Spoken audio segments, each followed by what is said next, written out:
Why do hammerhead sharks have hammer-shaped heads?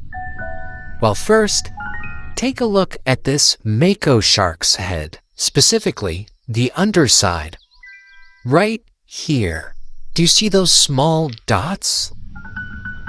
Well, those dots are actually holes.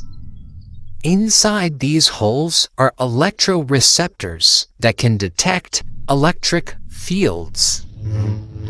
All living things give off electric fields, including fish.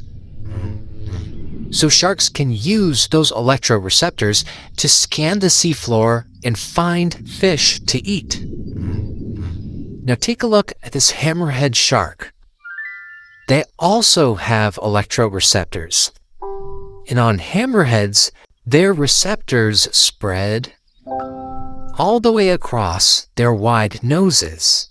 Because hammerhead sharks have wider heads, their electroreceptors are spread over a wider area, which allows them to detect fish across a wider range.